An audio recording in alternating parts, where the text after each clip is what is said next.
Assalamualaikum warahmatullahi wabarakatuh. Perkenalkan kami dari kelompok 3 akan membahas materi mengenai paten dan hak eksklusifnya.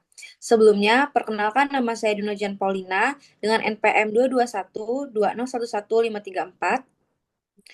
Kemudian ada Zid Nadia Al-Husna dengan NPM 22120111501. Kemudian ada Bella Justisia dengan NPM 22120111536. Ada Kansatskia Miranda dengan NPM 22120111537 dan Dini Gresia dengan NPM 22120111545. Materi pertama akan dijelaskan oleh Dini. Baik, yang pertama ada konsep dan syarat perlindungan paten. Sebelum masuk ke konsep dan syarat, kita cari tahu dulu apa itu definisi paten. Paten adalah hak eksklusif yang diberikan oleh negara kepada penemu atas hasil penemuan atau invensinya dalam bidang teknologi, sehingga memungkinkan penemu untuk mengendalikan penggunaan, produksi, atau penjualan penemuannya untuk jangka waktu tertentu. Dalam sistem paten, penemu atau pemegang paten memiliki hak untuk melarang orang lain membuat, menggunakan, atau menjual penemuan yang dipatenkan tanpa izin mereka.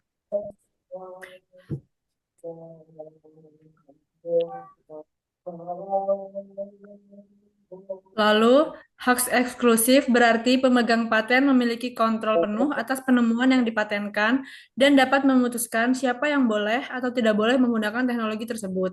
Biasanya, hak paten diberikan selama 20 tahun, tergantung pada jenis paten dan peraturan negara yang bersangkutan. Setelah masa paten habis, penemuan tersebut menjadi hak milik publik dan bisa digunakan oleh siapa saja tanpa perlu izin dari pemegang paten. Paten diatur dalam Undang-Undang Nomor 13 Tahun 2016 tentang paten. Undang-undang ini mengatur tentang pemberian hak paten, syarat, prosedur, dan hak serta kewajiban pemegang paten di Indonesia. Selanjutnya akan dibacakan oleh teman saya. Oke, saat ini inovasi berkembang pesat di berbagai bidang, dari teknologi hingga industri kreatif. Nah, agar sebuah inovasi bisa diakui dan dilindungi secara hukum, diperlukanlah perlindungan paten.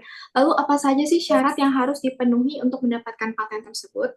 Yaitu yang pertama ada kebaruan, yaitu invensi tidak boleh sama dengan teknologi yang sudah ada sebelumnya.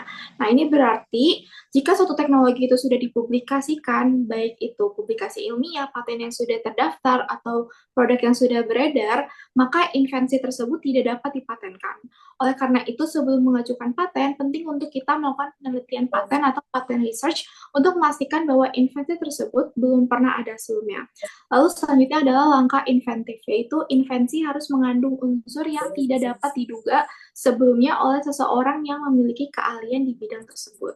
Artinya, invensi harus menunjukkan adanya peningkatan signifikan atau solusi baru yang tidak dapat diduga oleh seorang ahli yang sudah familiar dengan teknologi tersebut.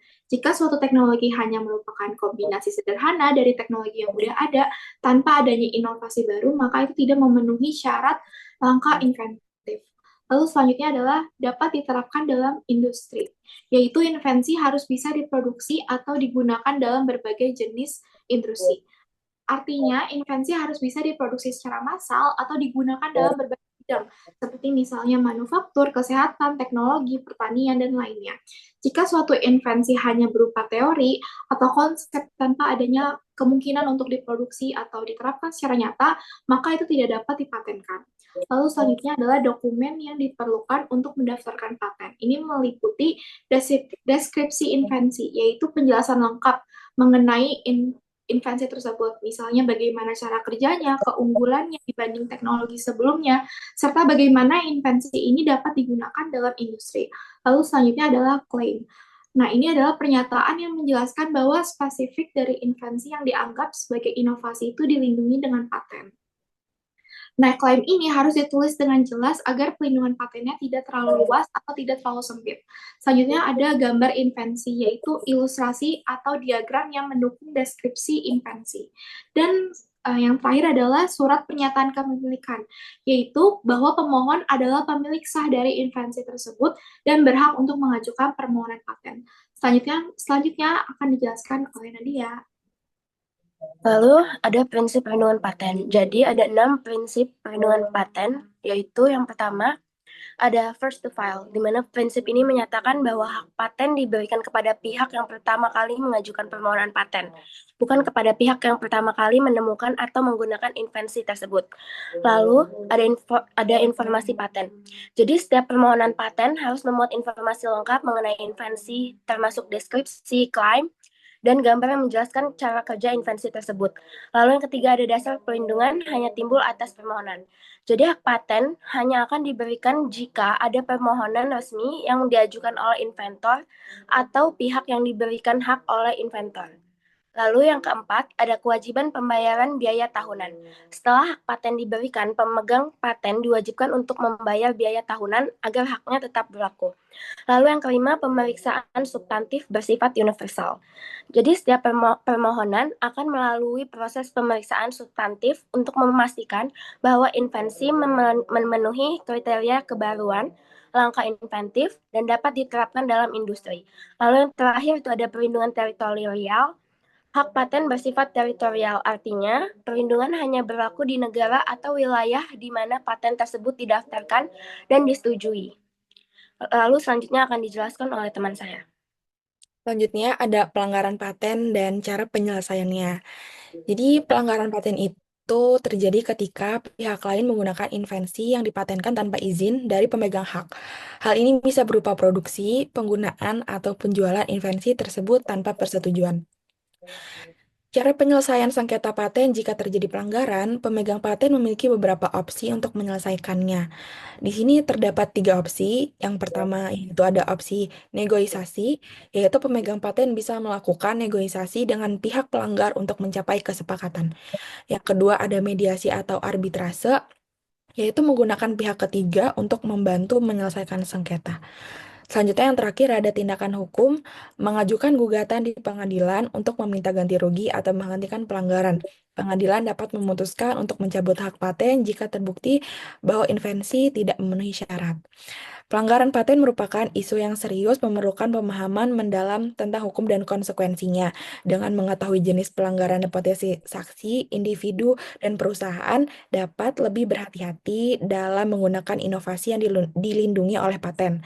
Penyelesaian sengketa melalui negosiasi atau litigasi adalah langkah yang penting untuk melindungi hak-hak pemegang paten. Selanjutnya akan dijelaskan oleh teman saya, contoh kasus. Baik, di sini ada contoh kasus pelanggaran paten di Indonesia, yaitu sengketa paten teknologi 4G LTE antara PT Smartfren dan PT Telkom.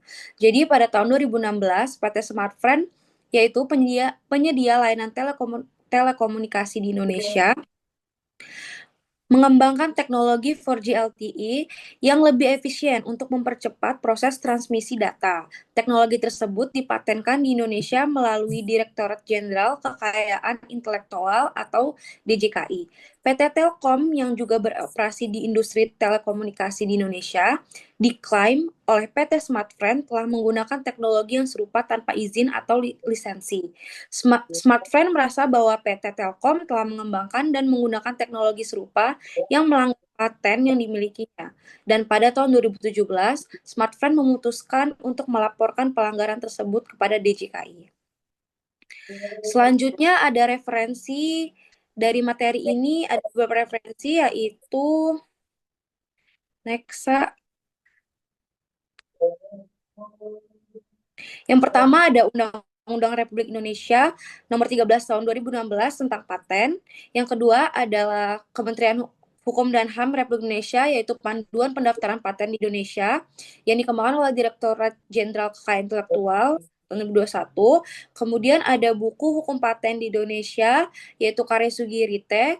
Dan kemudian ada buku Pelanggaran Paten dan Penyelesaiannya, yaitu karya Mulyadi A. Kemudian ada Peraturan Pemerintah Republik Indonesia Nomor 24 Tahun 2018 tentang paten. Dan yang terakhir ada World Intellectual Property Organization, yaitu WIPO. Mungkin itu saja yang bisa kami sampaikan. Bila ada kurang lebihnya kami mohon maaf. Kami akhiri. Wassalamualaikum warahmatullahi wabarakatuh. Terima kasih.